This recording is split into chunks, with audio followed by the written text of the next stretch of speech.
Et donc, vous allez voir ensuite avec Madame Cruchon et Géraldine Bon qui est partie, les jours qui vous conviennent. Il y aura deux parcours, soit le lundi et le mercredi, soit le jeudi et le vendredi, sauf pour les enfants de moins de 6 ans s'il y en a, où là le parcours se déroule sur une seule journée parce qu'on ne fait pas les mêmes examens. On va vous en reparler, mais c'est important que vous veniez à 7h30 avec un enfant parfaitement à jeun. Les premiers examens qu'on fait nécessitent que l'enfant soit à jeun. Et quand je dis à jeun, c'est-à-dire qu'ils ne boivent plus, ils ne mangent plus à partir de minuit. Donc probablement plus tôt parce qu'ils se seront couchés plus tôt. Donc le matin, par exemple, surtout, il faut faire attention à ce qu'ils ne mangent rien parce que sinon l'examen ne sert à rien et on est obligé de le recommencer. Donc ça, c'est très important de bien faire attention. L'enfant est à jeun. Le deuxième point important, il faut au moins l'un des deux parents. On ne peut pas envoyer la grand-mère, on ne peut pas envoyer le frère, c'est pour des questions légales. L'admission doit se faire par l'un des deux parents. Et pareil pour la sortie. Et pour la sortie, vous pouvez faire une procuration. Mais en tout cas, pour être là, et on a besoin de l'un des deux parents présent au moins une demi-journée pour les entretiens. Donc c'est un peu... c'est nécessaire de faire comme ça. Merci, Leslie. Donc, quel est le but de cet hôpital de jour? C'est de faire le point sur la santé, notamment les conséquences de l'obésité de votre enfant, en sachant que les conséquences ne sont pas très importantes, pas beaucoup moins en médecine adulte, mais ceux qui ont été sélectionnés pour venir ici, c'est qu'ils nécessitaient de faire un bilan un peu plus précis, avec rechercher aussi comment. Donc vous l'expliquerez après. Oui, on peut en dire deux mots. En fait, dans le cadre de cet hôpital de jour, on va aussi s'intéresser aux connaissances, aux compétences que votre enfant a déjà dans sa recherche de stabilisation du poids. Voilà. Et donc il y aura des documents qui lui seront remis avec des petites questions pour savoir déjà un peu où il en est dans cette compréhension-là et qu'on reprendra avec lui. Et ça nous permettra aussi de décider de la meilleure orientation pour votre enfant, sachant que les différentes orientations sont certaines. On est désolé, hein, il y a un petit problème électronique, mais on va le résoudre. Voilà, donc à l'issue de l'hôpital de jour, on a énormément de demandes, donc on ne peut pas tout suivre ici. Donc selon ce qu'on aura trouvé, soit l'enfant sera suivi ici, une fois par trimestre, dans le meilleur des cas, soit on a tout un réseau de médecins au sein du REPOP, dont vous avez peut-être entendu parler, qui est un réseau de médecins qu'on a pour la plupart éduqués et qui nous remplaceront pour pouvoir nous aider à prendre en charge les très nombreux enfants qui nous sont adressés. Alors, les examens médicaux qu'il va y avoir durant l'hôpital de jour. Donc, là je vais vous dire lundi, mercredi, ceux qui viendront jeudi, vendredi, ça sera pareil. Donc, le premier matin, il va y avoir ce qu'on appelle la calorimétrie indirecte, je crois qu'il y a une photo après. Donc la calorimétrie indirecte, ça consiste à être allongé, avoir ce casque sur la tête, bien sûr on peut respirer parfaitement normalement, et l'air expiré est analysé, l'air expiré est analysé dans la machine, et ça permet d'évaluer la dépense calorique de votre enfant. Donc ça donne un aperçu de la dépense calorique à jeun de votre enfant, puis après on a des formules pour pouvoir passer à la dépense calorique totale, ce qui nous permet d'avoir un aperçu. Je peux revenir en arrière. Voilà. Donc ça demande d'être à jeun. C'est pour ça que l'enfant doit être à jeun. Ensuite, vous aurez un entretien médical qui se fera par le docteur Carsanti qui n'est pas là, donc qui est une de mes collaboratrices, donc qui fera l'examen médical et tout ce qu'il faut au niveau médical. Votre enfant aura un déjeuner. Pour vous, il y a un relais H, pour les parents qui resteront, un relais H qui n'est pas très loin, ou des boulangeries qui sont en face. Et si vraiment vous êtes gourmet, il y a des restaurants autour. L'après-midi, l'entretien diététique, j'en dirai pas plus parce que Hélène le développera tout à l'heure. Voilà pour la première journée. Dès que c'est fini, bien sûr, vous rentrez chez vous. La deuxième journée, le matin, de bonne heure à 7h30. Ah oui, j'ai fait un peu vite, c'est ça? Oui. Pour l'entretien des... Donc l'examen médical, ça va être à la fois de rechercher les causes de l'obésité. Les causes qui aujourd'hui, on le sait, sont principalement génétiques. Donc il y aura une prise de sang, vous le mettez un peu après je crois, une prise de sang à votre enfant qui sera dans le cadre des prises de sang habituelles. Et comme la loi française l'impose, on demandera votre autorisation. La loi française impose que les parents donnent l'autorisation pour toute exploration génétique. Vous avez donc le droit de vous y opposer. Voilà, je vais trop vite. Donc le prélèvement, et c'est pas un prélèvement en plus, hein, parce qu'on va lui faire bien sûr une prise de sang, on prend quelques millilitres de sang en plus pour ce prélèvement génétique. Alors aujourd'hui, on ne connaît pas beaucoup de causes génétiques, mais on en connaît quelques-unes, et surtout dans les années qui viennent, c'est l'avenir de l'obésité, c'est de trouver exactement l'origine qui fait que votre enfant est gros et de pouvoir appliquer des moyens plus efficaces que ceux qu'on a aujourd'hui. L'autre point important, c'est de tracer la courbe de votre enfant, donc n'oubliez pas le carnet de santé. Donc le médecin fera ça. Et puis enfin, évaluer les conséquences de la surcharge pondérale. Ça fera partie du bilan sanguin et d'autres examens. Le plus douloureux étant la prise de sang. Il n'y a rien de douloureux, sinon il y a les radios, il y a l'examen que je vous ai montré. Il n'y a absolument rien de douloureux ni d'invasif. Le plus invasif, ça reste la prise de sang, chose que vous connaissez avec des crèmes EMLA pour essayer de diminuer au maximum la douleur. Donc le deuxième jour, on en était là. Je ne sais pas s'il y a des diapos qui sont adaptés. Donc la GPO, c'est ce qu'on appelle une hyperglycémie provoquée par voie orale. Peut-être que certaines mamans en ont bénéficié pendant leur grossesse. Ça permet de dépister les prédiabètes. Donc ça consiste... Alors l'infirmière elle a l'habitude de piquer, elle met ce qu'on appelle un cas de plomb dans la veine pour éviter de piquer plusieurs fois. Donc une fois qu'il est piqué une fois, après on le laisse et on peut prélever le sang de là. Donc il y a un prélèvement qui est fait. Et puis l'enfant, c'est peut-être encore ce qu'il y a de plus difficile, doit boire, donc il est à jeun, l'enfant doit boire un bol d'eau sucrée. C'est de l'eau et du sucre. Donc il faut boire de l'eau et du sucre. Peut-être qu'il y en a qui l'ont eu pendant leur grossesse, c'est quelque chose qui est assez standardisé. Donc de boire de l'eau et du sucre. Et puis 30 minutes, puis 120 minutes après, donc 2 heures après, on fait un prélèvement de sang, sans piquer, parce que la piqûre est déjà en place, vous avez peut-être déjà vu ça, donc c'est pas douloureux. Ce qui est difficile, c'est de rester comme ça pendant 2 heures à rien faire. Parce qu'on ne peut rien faire pendant ces 2 heures, notamment il ne faut pas courir, parce que ça modifie l'utilisation du glucose. On profite du fait que l'enfant est allongé pendant 2 heures, ou assis pendant 2 heures, pour mesurer la tension par un appareil électronique. Donc il y a un tensiomètre qui est là et qui va prendre la tension toutes les 10 minutes pendant 1 heure, ce qui permet de faire une moyenne et d'avoir une tension extrêmement précise. L'hypertension artérielle, bien qu'elle soit rare, faisant partie des complications de la surcharge pondérale. Alors, il y aura un examen à faire en externe, parce que peut-être revenir avant que je termine, voilà, avant de faire l'examen en externe. Donc ça, c'est le matin. À 11h, donc, soit Madame Oderda, soit Madame Chalon-Belval, qui sont donc les 2 psychologues, viendront, c'est systématique dans le service, et elle vous expliquera ce qu'elle attend de vous. Le déjeuner, et l'après-midi, il y a un entretien avec l'infirmière, suivi d'une synthèse pour vous et pour nous. Et ensuite, on vous donne justement l'orientation, comme je vous en ai parlé au début. Donc, soit on vous suit ici, soit on vous adresse chez un de nos confrères qu'on a éduqué, du moins en partie.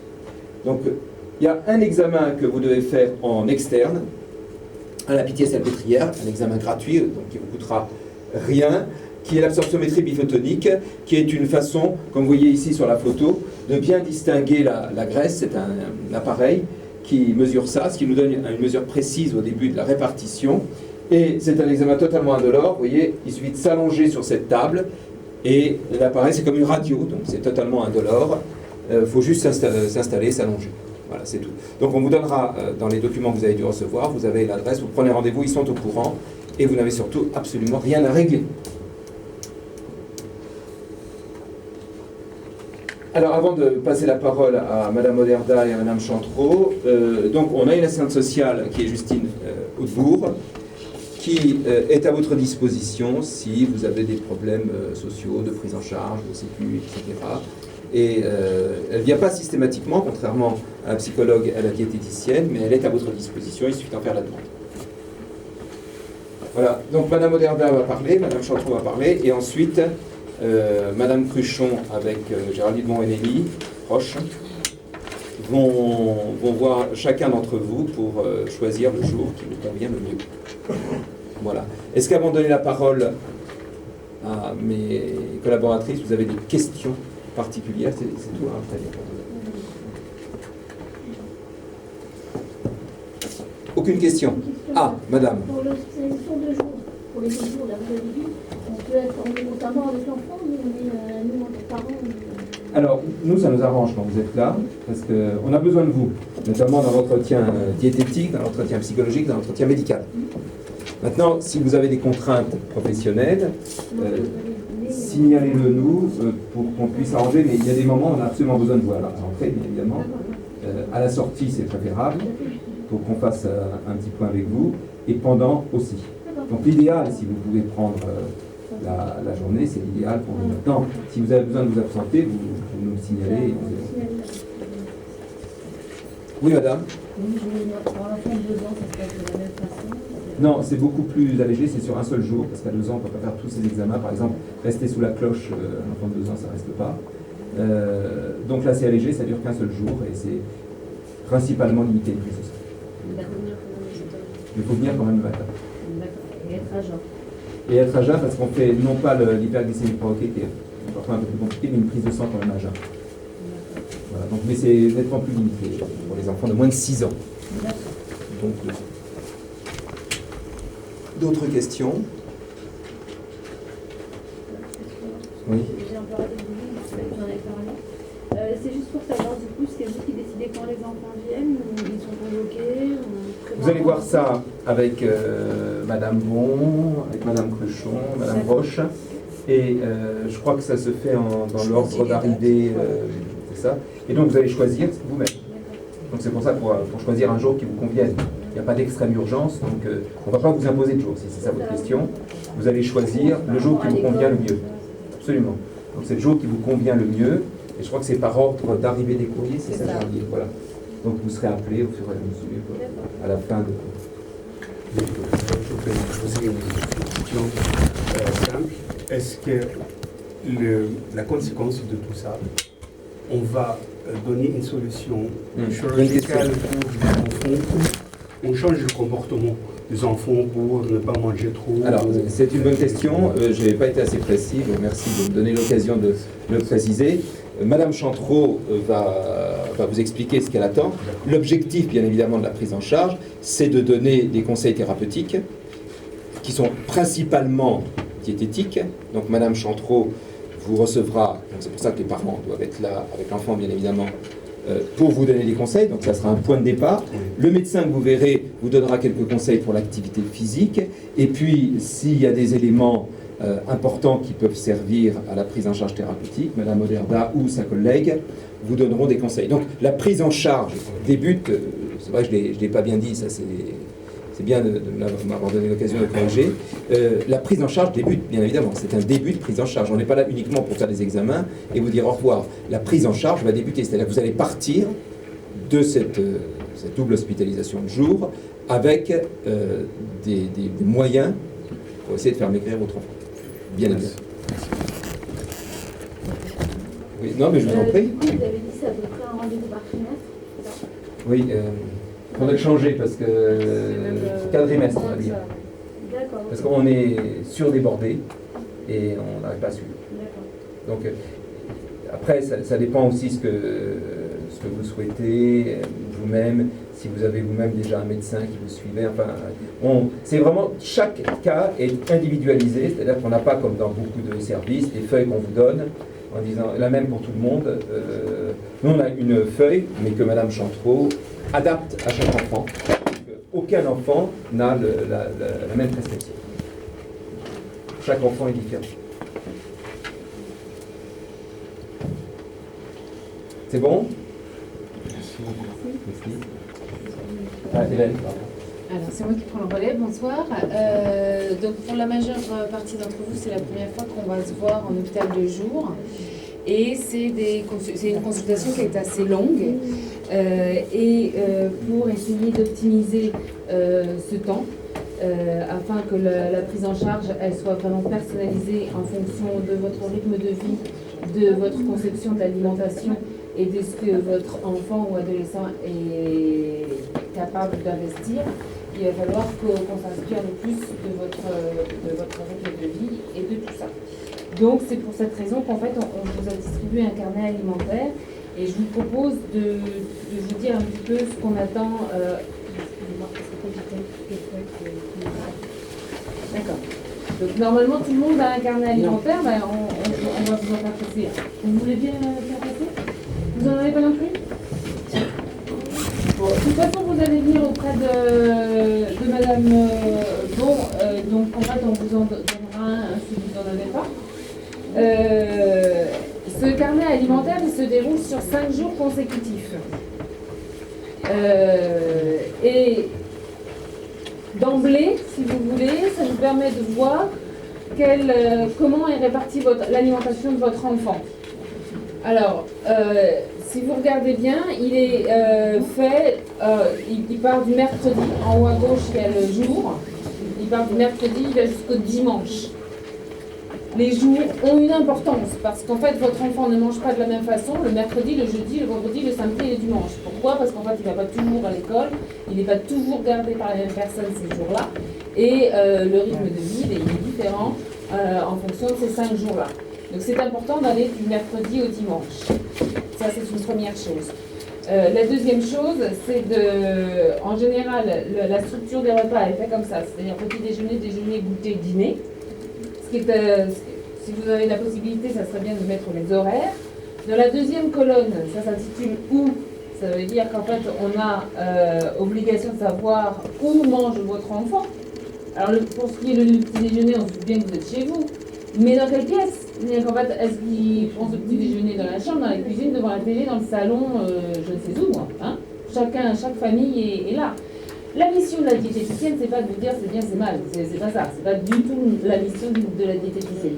La mission de la diététicienne, c'est de faire avec ce que vous êtes, avec votre conception de l'alimentation, et nous, de vous donner des moyens de manger moins pour que votre enfant arrête de grossir. Donc, tout ça, il va falloir que vous nous disiez un petit peu où mange votre enfant, dans quel lieu de la maison ou d'ailleurs. La troisième colonne, c'est la description du repas. Je vais y revenir juste après.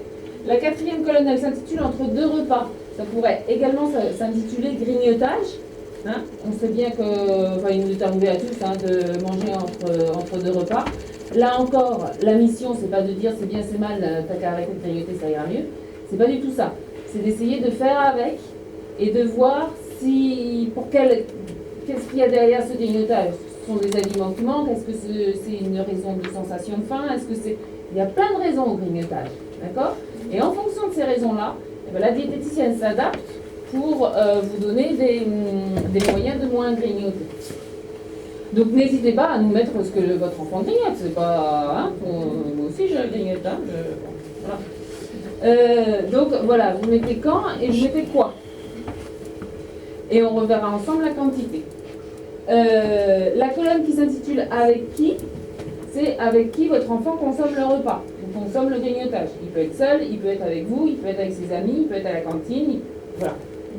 On sait que la personne, les personnes ou l'environnement dans lequel se déroule le repas a une influence sur le repas en tant que tel, sur la quantité et sur les aliments mangés. D'accord ? C'est pour cette raison que cette indication elle est importante. La dernière colonne, elle s'intitule Remarques. La colonne Remarques, c'est tous les événements de vie qui ont une influence sur l'alimentation. On ne mange pas la même chose quand on a une fête. Quand on a une fête, c'est un petit peu plus, peut-être volumineux et puis peut-être que ce n'est pas les mêmes aliments.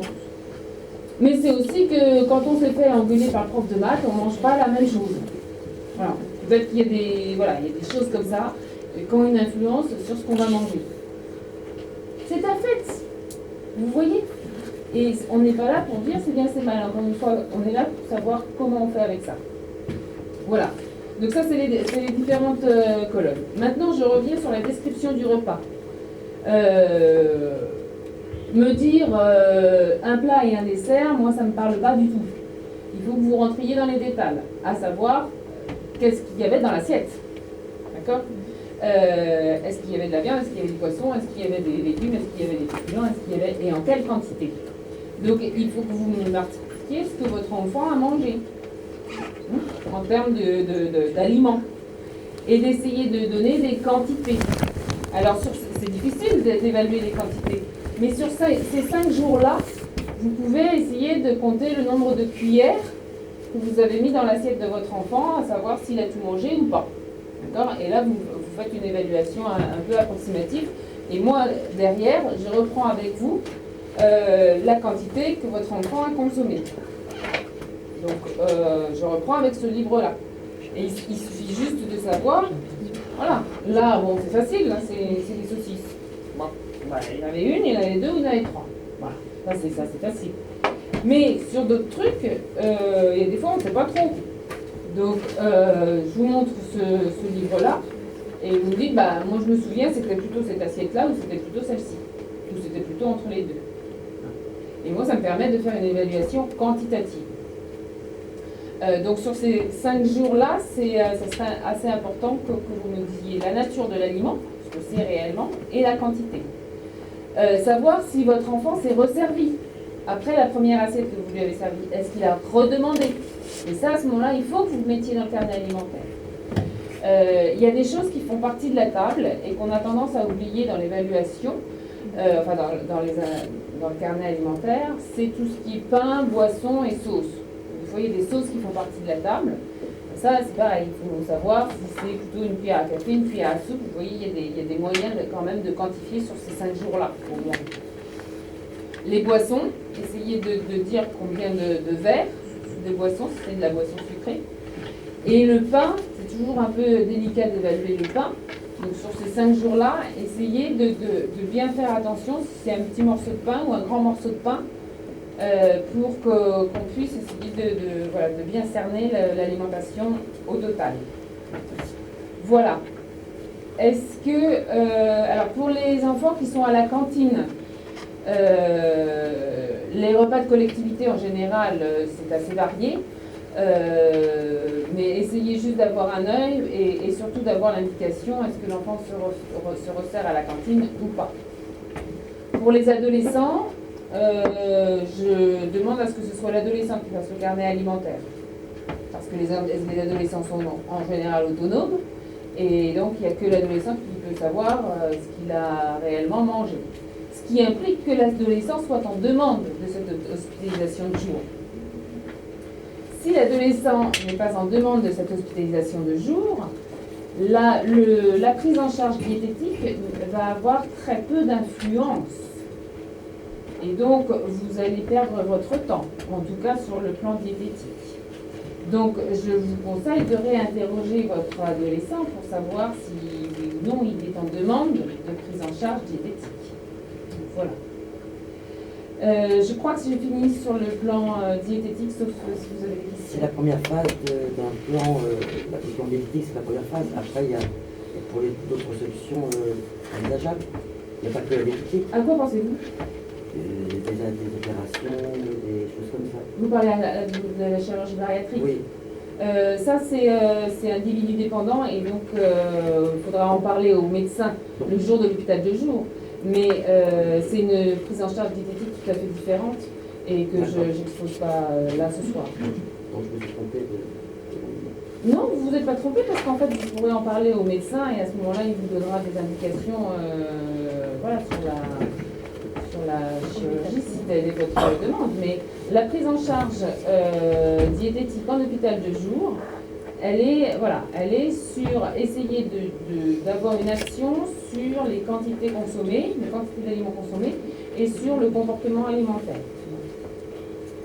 Après, si votre demande elle est autre, vous pourrez en parler au médecin lors de l'hôpital de jour et à ce moment-là, switcher sur un autre type de prise en charge. de toute façon, on commence de toute façon par l'hôpital de jour. Oui, il faut d'abord faire un état des lieux. Oui, Il faut que le bien médecin sûr. puisse faire un état Quoi des qu'il en lieux. soit, avant même de- si le projet finalement c'est une chirurgie bariatrique, vous aurez de toute façon une prise en charge diététique qui D'accord. sera proposée dans ce cadre. Je me- Donc c'est l'occasion d'un premier contact et d'une D'accord. première évaluation. Très bien, merci. D'un point de vue culinaire, il faut remarquer aussi si on utilise l'huile ou bien Oui. le beurre, etc. Oui. Plus il y aura de détails, mieux ce sera. Et s'il y a des plats spécifiques que je ne connais pas forcément, moi ça m'intéresse toujours énormément de connaître d'autres choses que ce que je connais à l'heure actuelle. Donc n'hésitez pas à me donner le plus de détails possible. Et en fait, je voulais savoir, c'est suite à ça qu'on va avoir ensuite un régime à suivre. Enfin, d'accord, c'est juste après ça en fait. D'accord. Mais c'est personnalisé en fonction de ce que vous aurez mis là-dessus et de l'articulation. C'est-à-dire qu'en fait, je ne sais pas combien il y a d'enfants ici, il n'y en aura pas un qui aura le même support puisque vous n'avez pas les mêmes vies. Donc forcément, c'est pas le même support. D'accord. Voilà. Évidemment, tu as parlé de Oui, la cantine, oui.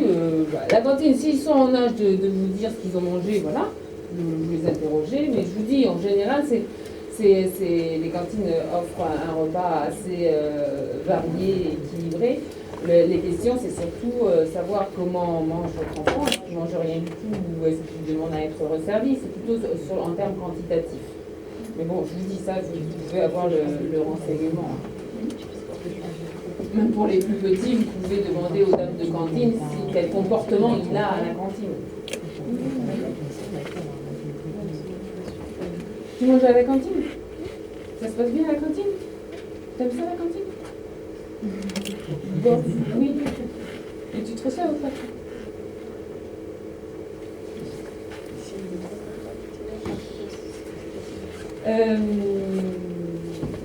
Voilà. Oui, vous avez des questions, non? Vous avez d'autres questions? Non? Alors, je laisse la parole à Madame Bernard. Alors, donc moi je suis la psychologue, enfin l'une des deux psychologues que vous rencontrerez peut-être lors de l'HPJ. Alors je vais commencer par vous expliquer dans quelle démarche je viens rencontrer vos enfants. Tout à l'heure, le professeur Tougnan disait qu'il y avait d'abord la recherche des causes, ensuite l'étude des conséquences de l'obésité. Moi, ma démarche, c'est pas de venir chercher une cause psychologique au poids de votre enfant, d'accord? Que les choses soient claires. Moi, par contre, je suis plutôt là pour voir quelles conséquences ça a sur lui, en termes d'estime de soi et d'image de son corps, d'accord? Très souvent, on peut rencontrer des enfants qui en souffrent de ce poids. Bon, pour d'autres, c'est pas un problème, tant mieux, d'accord? Il faut qu'ils se sentent en tout cas libres lors de cet entretien avec moi de dire vraiment ce qu'ils ressentent par rapport à leur corps. Ça revient à ce que disait aussi la diététicienne tout à l'heure. Si votre enfant il se sent bien dans son corps, ça vaut le coup d'en reparler avec lui de l'intérêt de cet HDJ. S'il est complètement opposé à tout conseil et qu'il se sent bien tel qu'il est, il faut peut-être attendre encore un peu avant de venir consulter et de venir à l'hôpital. D'accord? Des fois, ça peut être très mal vécu par les enfants qu'on focalise sur le problème de poids quand pour eux tout va bien. Ok? Ça, c'est une première chose. Donc pour ceux qui, par contre, voilà, sont gênés par leur poids, etc., je prendrai le temps d'en discuter avec eux, d'essayer de trouver des solutions avec eux, parce qu'il y en a qui, des fois, vivent des moqueries ou simplement n'aiment pas voir ce reflet dans le miroir, et on en parle ensemble. D'accord? La deuxième raison pour laquelle je suis là, c'est pour tenter de voir si dans la vie de vos enfants, il y a d'autres soucis. D'accord? Est-ce qu'au plan scolaire, tout va bien? Est-ce que dans la famille, tout va bien? Ou est-ce qu'il y a des choses qui peuvent venir trop perturber sa vie et ses pensées? D'accord? On va lui donner plein de conseils durant cette HDJ. C'est des conseils qui ne sont pas évidents à suivre, d'accord? Et si on a des